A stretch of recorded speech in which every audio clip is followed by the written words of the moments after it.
in fact, responding to the systematic violation against women and girls, and at the same time to just actually not miss the other question as well, that you have almost always have raised the concern about the institutionalized discrimination against women and the apartheid-like situation in Afghanistan.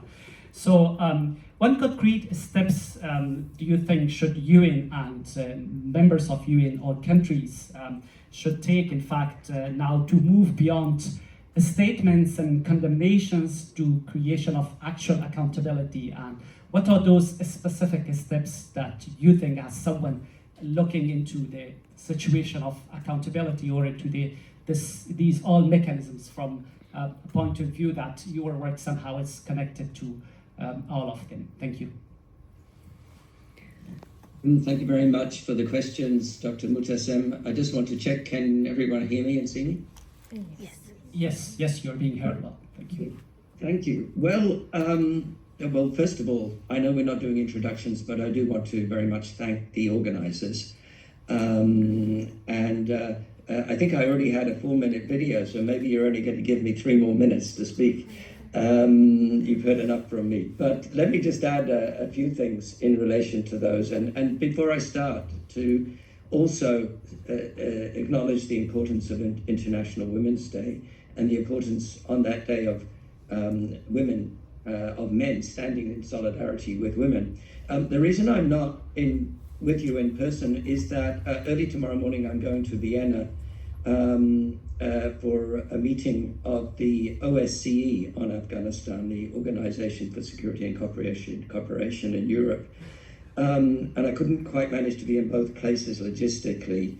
But I just got a WhatsApp message as we were in this program from Vienna with a picture of a crowd of men in the center of Vienna having the first ever men's demonstration against demonstrating against violence against women in solidarity with women. So that's good news, and perhaps that could happen in cities all over the world, I hope, including Oslo. But to get to the questions, and a lot of the ground has already been covered by my very distinguished co-panelists.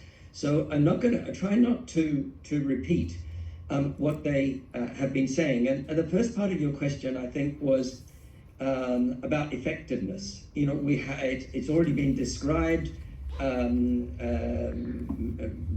Dr. Mutasem, not Dr. Mutasem, Dr. Mohit, about the different mechanisms that exist, and then we moved on to discussions, particularly about the recently established independent investigative mechanism. And I just want to say that mechanism and my special rapporteur mechanism do complement each other, I think. That mechanism is really the only one apart from the ICC, which is investigating and documenting to a criminal standard. It's not likely to make the kind of reports that I do, for example, recently on the right to health, before that on access to justice for women and girls. So I think there's not a duplication, but rather a complementarity between them. But when we come back to the issue of effectiveness, I think we need to maybe define what do we mean by effectiveness, and we've already had some definitions, and thanks to Dr. Sites for discussing about what we mean by accountability in human rights terms. My view is that there are some areas where there's agreement, and there are others maybe where there are not so much disagreements, but different understandings of what we mean. I think it's agreed by everyone that for all forms of accountability, criminal justice and other forms of accountability, documentation is the bedrock.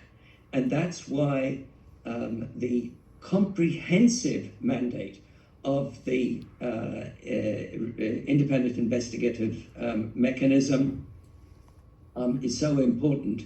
As Ms. Abbasi stressed, it's important because the idea is to break the cycle of impunity and therefore the cycle of violence in Afghanistan, which has been perpetuated for decades.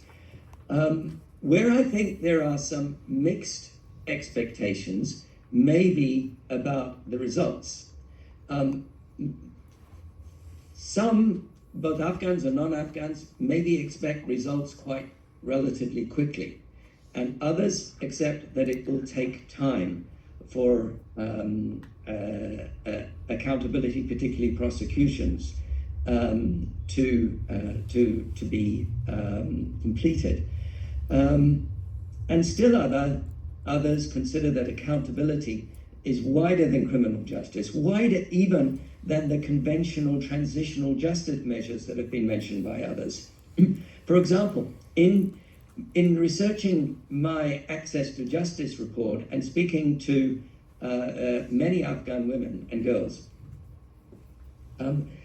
some Afghans defined justice somewhat like Dr. Sites did, in line with access to basic rights, to education, to healthcare, and fundamentally to the restoration of dignity for women and girls.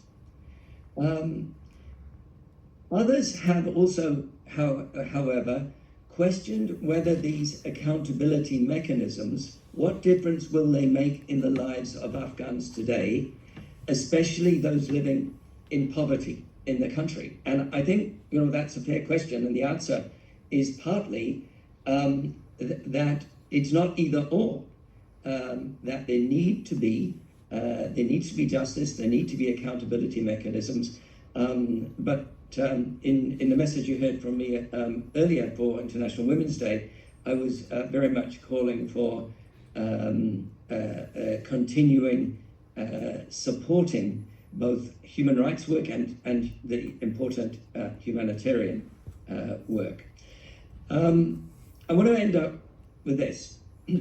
Last week, I was at the Human Rights Council in Geneva.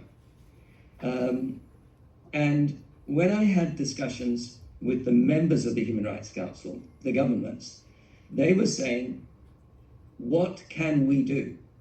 That was the most basic common question. There was a sense of frustration that what they were doing was not enough, even though they have established this mechanism. And as was also mentioned, some of them have moved forward under the CEDAW Convention to challenge Afghanistan, possibly at the International Court of Justice. But I think what was underlying this question was an assumption that the Taliban are here to stay for a while and nothing seems to be working. And what I want to do is to suggest that question be turned around. Not what can we do, that is international community doing something for Afghans, but what can be done together. And this implies a shift from seeing the international community as a savior to seeing Afghans as their own saviors. And a good example is the People's Tribunal for the Women of Afghanistan. This was an Afghan initiative. It didn't depend on waiting around for action by the international community. It was empowering for Afghans, including for those survivors who gave testimony there, and I was fortunate enough to be present. So I think that the international community has a role, a very important role in accountability and in other areas, but in support of Afghans, in standing up for human rights, in providing funding, in demanding inclusiveness, in not centering the Taliban, and in not normalizing what is unacceptable or being complicit. So I'm sure I've exhausted my time. I'm happy to answer any questions that there may be. Thank you.